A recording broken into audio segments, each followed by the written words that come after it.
welcome back, knife nerds, everyday care people. I don't know how the hell I did that. It's kind of a little bit of a little flash. All right, the votes are in, and last video I had, excuse me, oh, there's a little bit of a gold record caught in that throat there right now. I wish I could sing. Anyway, last video I did, I asked, do you want to have a look at the Ontario Knives Rat 1 or the Benchmade Mini Grip? And overwhelmingly, 80 to 20, the OKC Rat 1 won. And that's the one we're going to be carrying here for the next little bit. And we will do a review on it shortly. So I think I'm going to have pretty good things to say about this. This is a Hall of Fame knife. And I was really quite happy when I put it in my hand.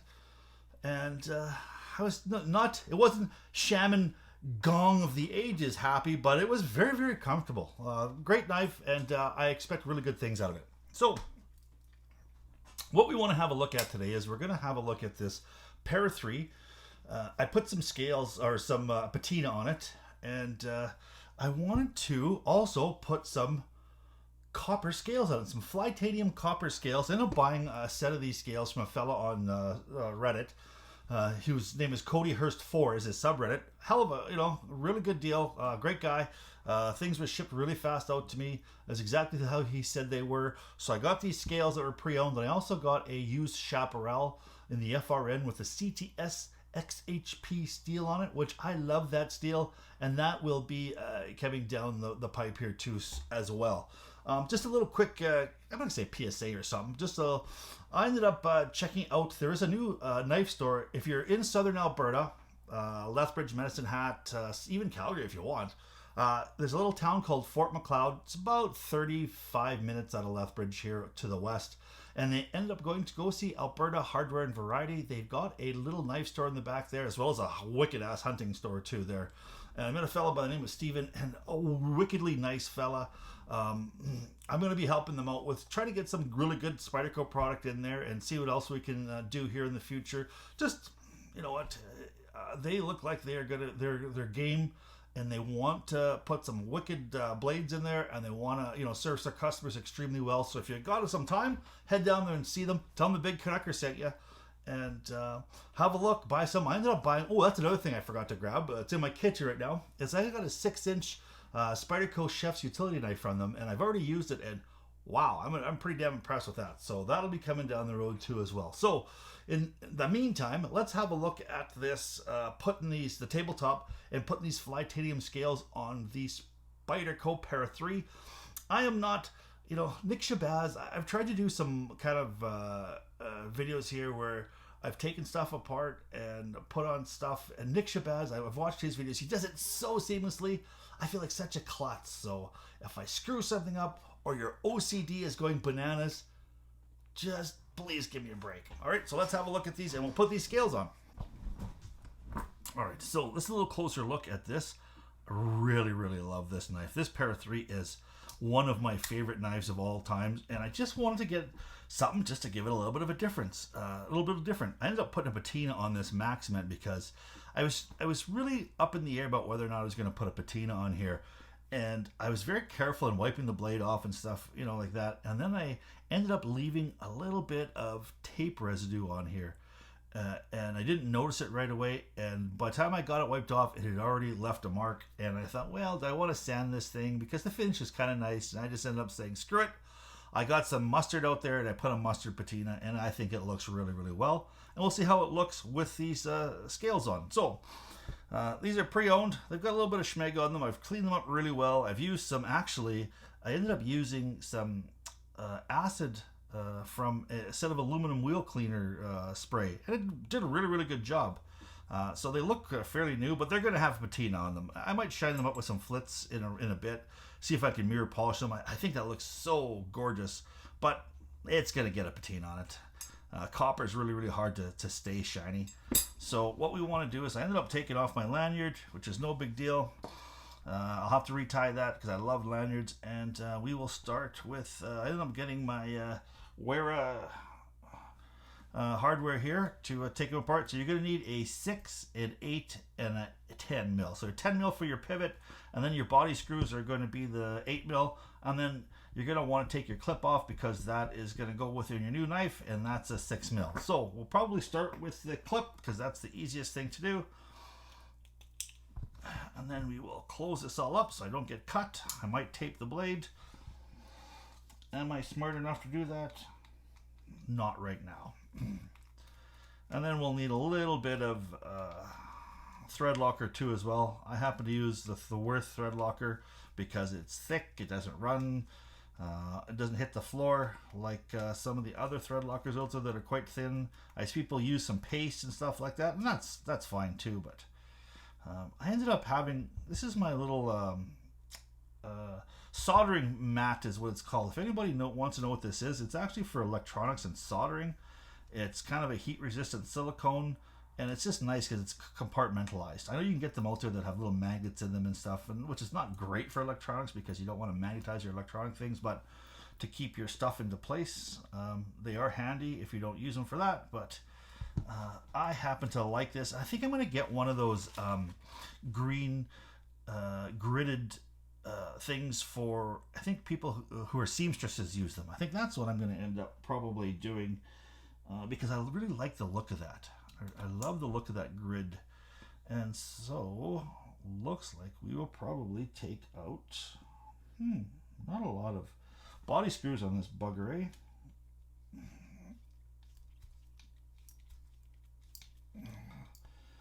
Or the other side. Maybe we'll take the other side. Yeah, because one side will be like a female and one will be a male. And I guess I didn't do the total research, so that's a one body screw. So we'll take that. We'll put that with that. We'll put that over there so we know which is what.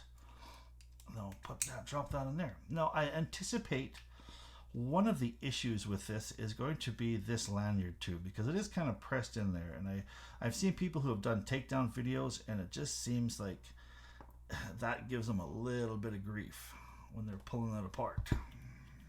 Put that there. I guess I didn't need these right now, so we'll just get them out of the way. And now we will open this up, and while we have it open, we will probably clean some stuff here too as well. Ah, you can see it's got a little bit of stuff inside there. Don't know what it is. Here, let me put this here for a second.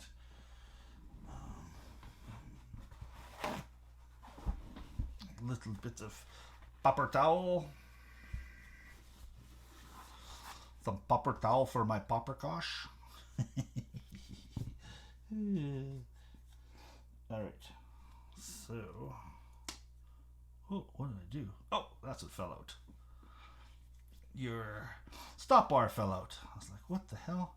Yeah, you can see how this is definitely going to be an issue. And you can see some remnants of some dried up thread locker. Yeah. So just trying to maybe wiggle this back and forth, pulling on it at the same time. We are talking about taking a pair of three apart. Oh, yeah, you can see it starting to wiggle out there a little bit, eh?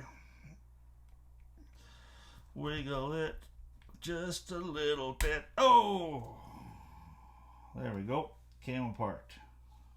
Didn't snap, but it... Oh, what am I doing? I'm going to need to take these other screws out too as well, because I got the standoffs here. Let's see what happens if I spin this.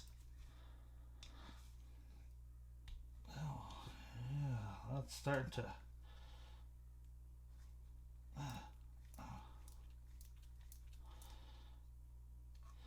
Oh, it is starting to spin a little bit, but there is a little bit of thread locker in here, which is not the greatest thing for me because I am encountering some resistance here. Is this thing spinning now? Yes, it is. Alright, so that's spinning, so I'll have to grab a little pair of pliers to see if I can stop that from spinning. In the meantime, let's see if I can get this out without the spinning, because I think this has got a D shape to it. Yeah, so that did alright. And that'll pop right out there, I'm hoping. There we go. Yeah, no D shape to it.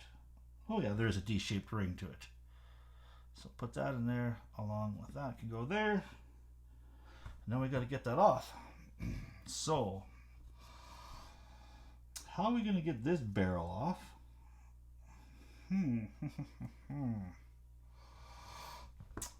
Okay, let's see what I can grab. That's rather close here.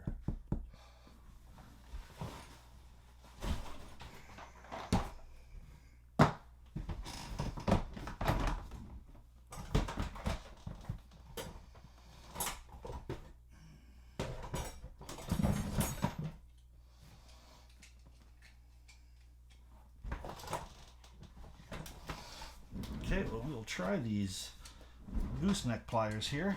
We'll see what happens. I don't want to put too much pressure on here. I don't want to bend it.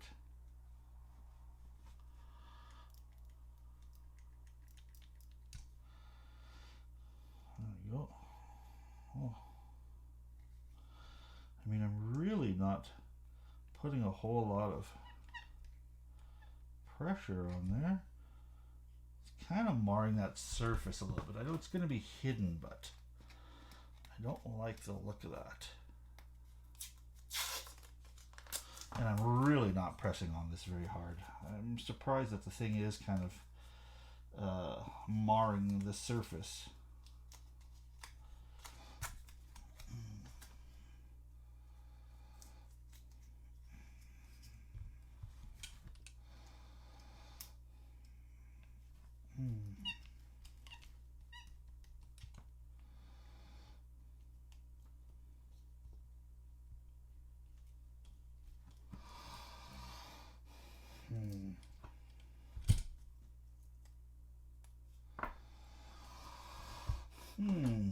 What other ideas do you have here?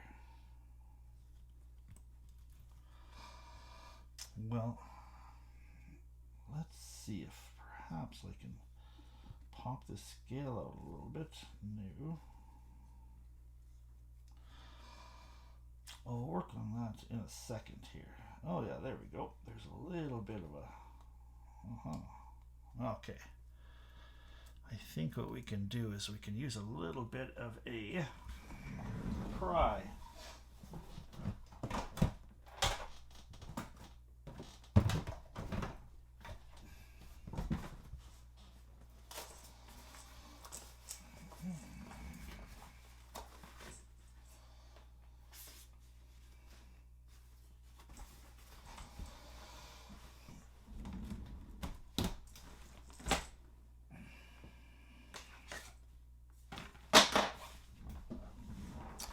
Got some plastic body shop trim tools that will hopefully allow me to pry this up without damaging it.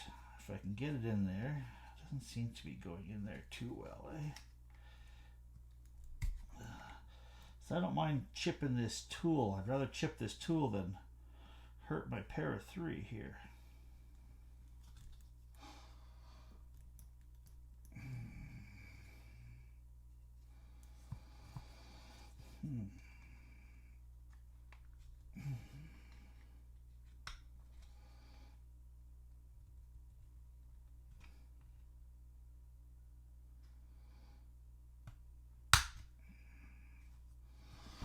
Well, we're going to put that aside for a bit.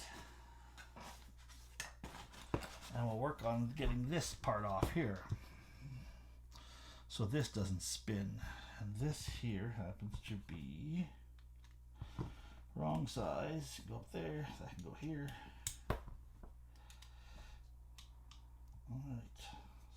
So how can we grab that and stop that from spinning? I don't want to mar this surface here again.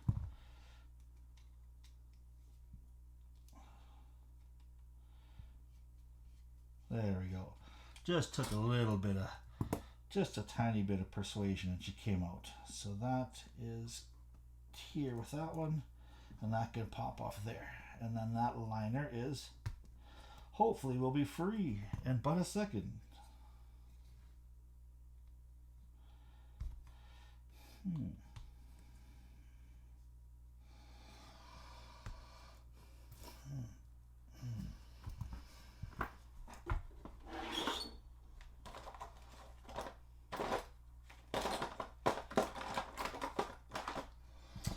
know the tools are not pry bars, so let's try something else.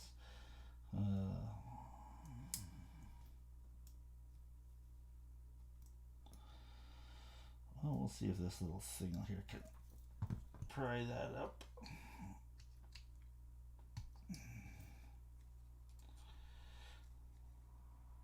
There we go. I'm not missing anything, am I? I mean, that should just pop right out of there, should it not? There we go. There's one. Right there. Now, maybe we can perhaps use that here. Oh, it would be nice if that were to lock into place.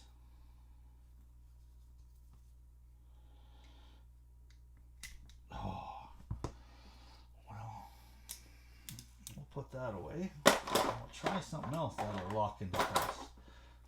But, yes. Knives are not pry bars, but damn it, I want something a little small that I can get in there. Ugh, and I know that I'm pooching this edge, but I'm going to have to resharpen it anyway. A little bit of an edge deformation there. Not the end of the world. What about this? Oh, damn it. See, this is what I'm talking about, where I struggle. I might end up just even fast forwarding this little bit of a part here.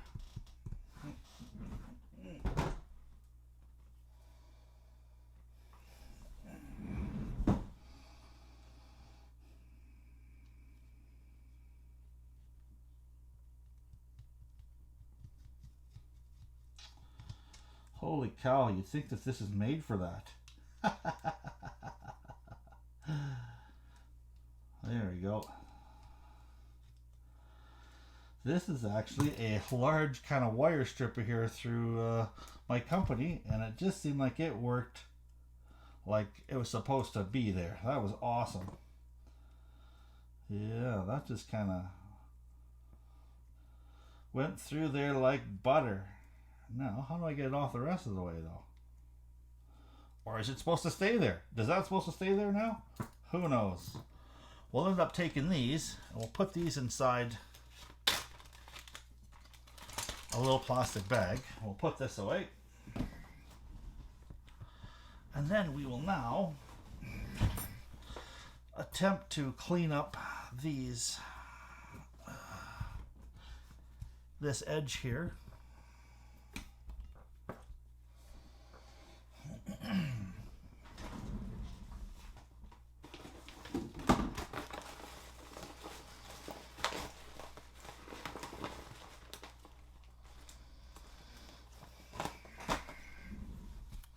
Using some of these cotton. Whoa. Got myself in the chin with this stuff. There, you can see how there must have been a little bit of juice in there.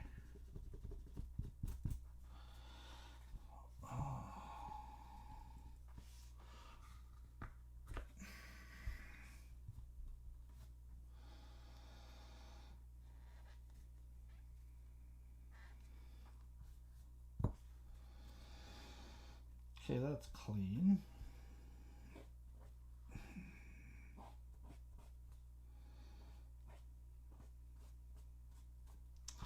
Every time I have these apart, though, I like to give them a little bit of a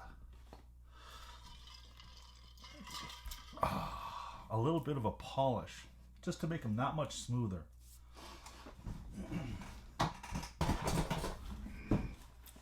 So I'm going to break out my Strop here that I ended up. This is one of the very first gifts that my wife gave me, and it was fantastic. Unfortunately, I think the Strop man has passed away. Now his company has been owned by two brothers. Still Strop Man Strops, though. If you head online and you look for Strop Man Strops, they're still existing, and they still have this. Is called the big.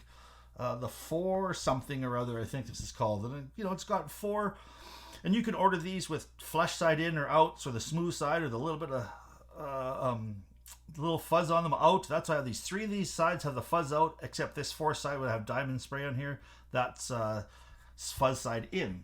So, and then I just give these a little bit of a polish. You don't want to, you can use this on a little bit of sandpaper if you want, or just like, I mean, extremely, extremely light sandpaper. You don't want to take the too much off these washers because they'll change the way your knife works, actually. And here, give this a little bit of a, you can see where they've polished the detent side there a little bit, but I like giving this whole thing a little bit of a polish. And my thought is, yeah, polish the whole thing, because even though it's a small amount of friction, the shinier it is, the less friction it's going to be, the smoother your knife is going to be too as well. So it just gives this a little bit of a, and you can feel that it's a little bit smoother. We'll put the strop lock away. Man, I'm gonna be smelling this Windex citrus cleaner. I ended up using these with just pressing top, and I ended up pouring some alcohol in here. And when I sprayed it, I got myself in the mouth, which sucked. So I'll put that down there. Give this a little bit more of a, there, you can see how it's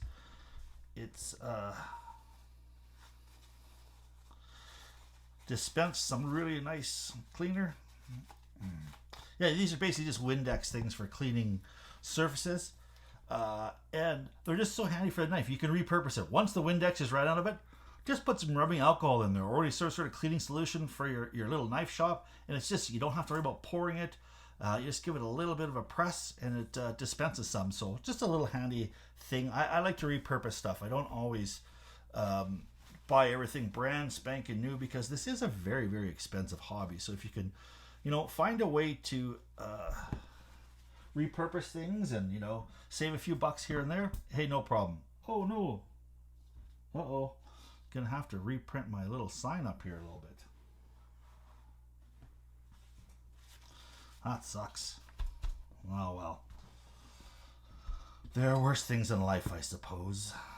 So what are we going to do for oil here? We're going to do this Blue Lube Nano Lube mixture, because my Nano Lube dispenser cracked and it was leaking out. So I just poured it inside here, and I thought, hey, 2 is better than 1.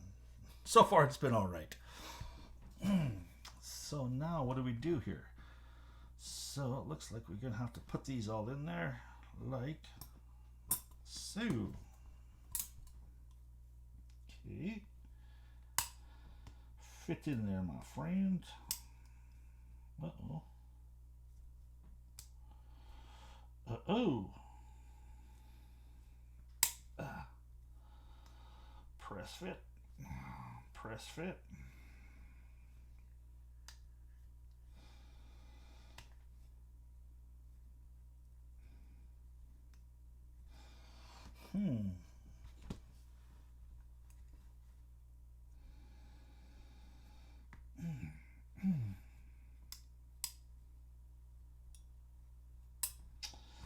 So what are we going to do here? So we're going to have to take this, put that on there. Okay, so let's deal with the 6 mil first, or the 8 mil first, right here. And I'm gonna end up not so much thread locking them right this second, because I just want to have this stuff kind of fit in there.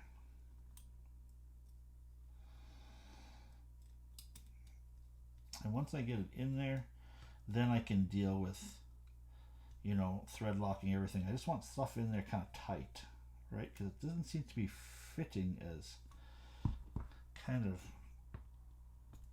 well as I thought it would fit. I thought it would just slot right in there, because, yeah, even though these things are they're made to fit, hey, sometimes shit happens.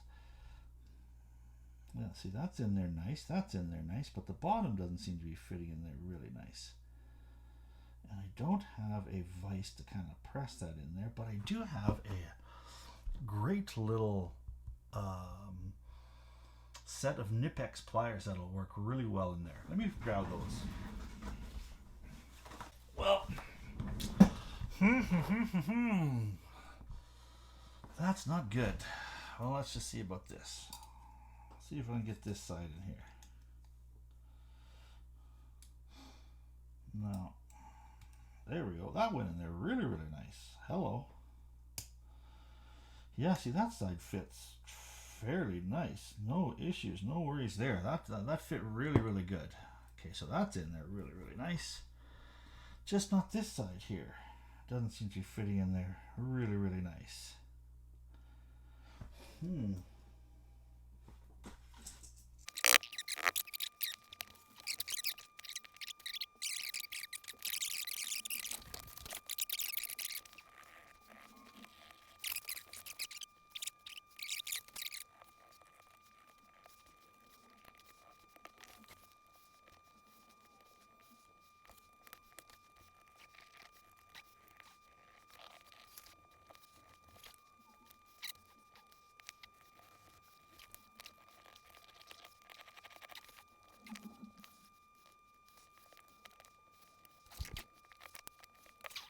All right, and we're back.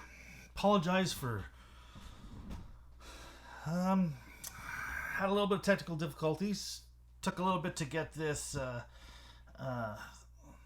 this press fit inside there. And what I ended up doing is I ended up using these Nipex pliers. And the reason I use these Nipex pliers to put these in there is because they were so much they don't duckbill like a regular set of pliers, right? So you can see how they go completely flat. So almost like a press, they can just be pressed right in. So what I ended up doing is I ended up putting them, not quite flat. And then I put some tape on the back there. And then I went around and I just kind of pressed it in and all the way around. And it went in after that. Once I got the first little press in there, I pressed it in really, really nice. So now we're kind of putting it all back together. We'll make sure we've got everything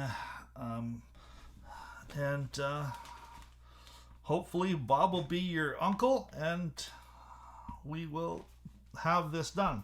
So I even tried using my handy dandy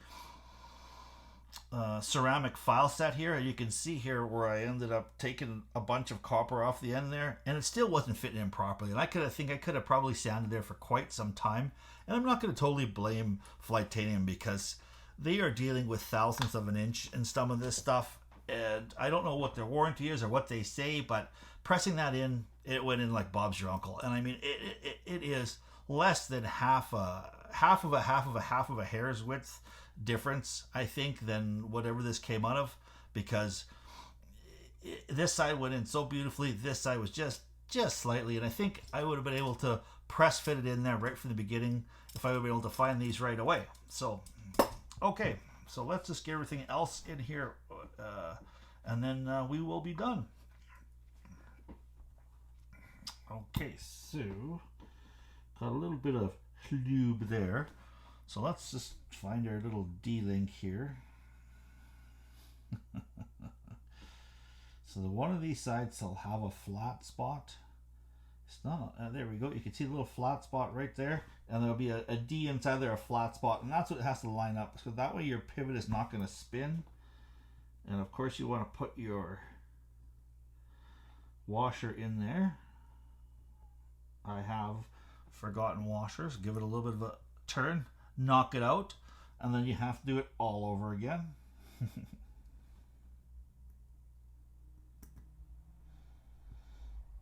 There we go. Tiny bit of lubrication around there.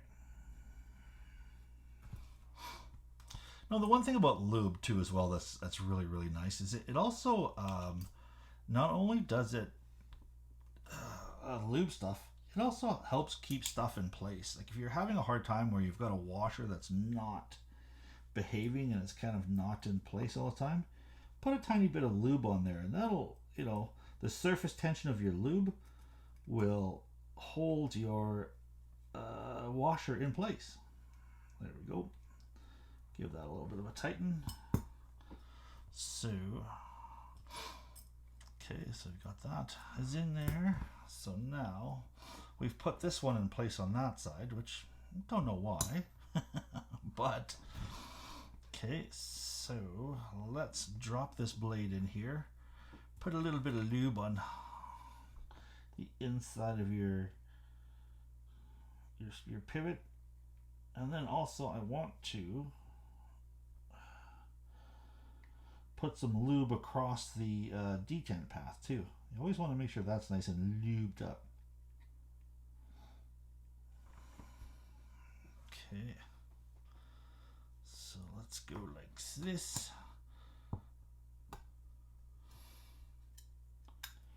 Man, oh man, it is so smooth, this stuff, so smooth. Okay, now we want to put another washer in there, and then we want to put this in. Oh, what are we missing here? Oh no, it's right in there. Okay, pop our little lock bar in there, stop bar, sorry, and then that goes in there like so. Oh goodness. So what do we got on here? Where is our...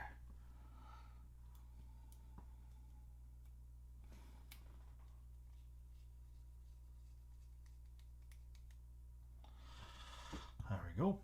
Now we need to put one more on there. And we will use... There's the 8. Just to get it started, and I know that will spin. Ooh, look at that.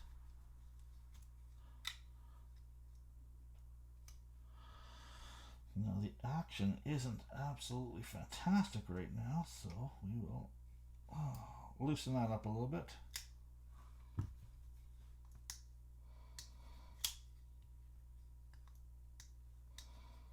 Yeah, she's she's bulky here, folks. Really bulky.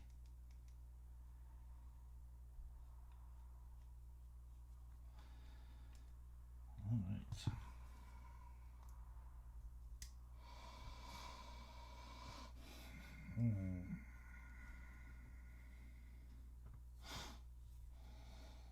Centering is really nice.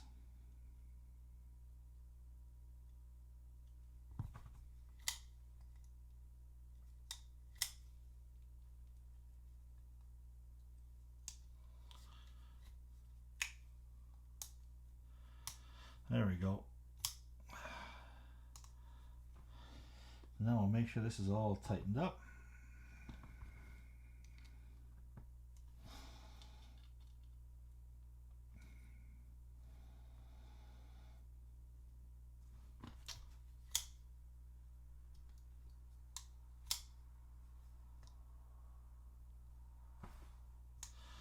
She's just not as drop shut as I'd like. There we go.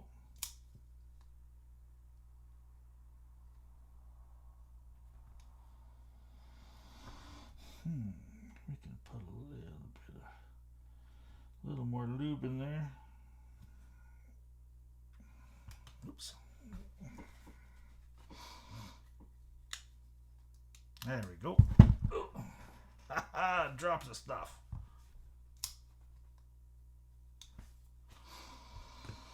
Let me back that off just a smidge more.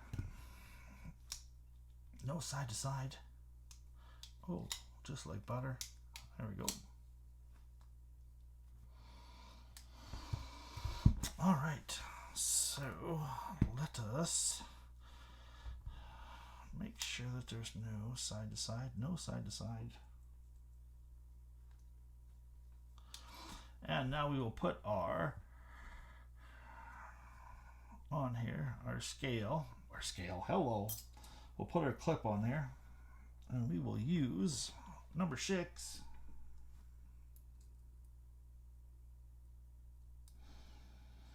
Yeah, this is a little bit of a goofy video here. I ended up having some hard time, getting that put in there. Press fitting it. I think if I would have been able to press fit that right off the bat, it wouldn't have been such an issue, but sometimes hey, when you're dealing with these knives and stuff like that, things can become a smidge unpredictable. It feels like a little bit of a tank, this thing here with these scales. But I love the look of them. They're gorgeous. I mean, this is a gorgeous knife. Side to side is awesome. And yeah, I mean, yeah, it's a tank. Whew, it's a real tank here now. But, you know, I'll definitely notice that it's in my pocket. And yeah. So, do I like them? You know, I do like them. I love the look of them, especially. I just wish that, you know, we could change the laws of physics and we could make them a little bit lighter. I didn't realize how a little bit of a heavier knives kind of affect me now. I mean, of course, I don't want. I used to like things that were heavy. Therefore I felt that, oh, it's definitely quality. But I think my mind has changed a little bit. It's more, you know, now that things are super light, they feel like they're more usable. And this just feels like a little bit more of a tank. But it's got a really good feeling to it. It's not a knife that you're going to want to use in a Vaseline factory because it is smooth. And I love the feel of smooth things. So we'll see how this thing patinas up over the next little bit.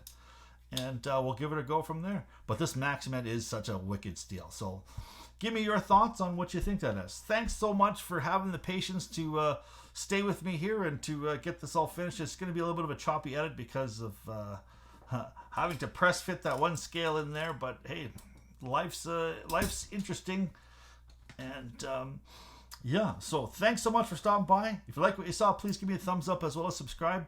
Stay safe out there. We're not out of the woods yet. Keep your stick on the ice, the shiny side up. This is the Big Canucker saying adios.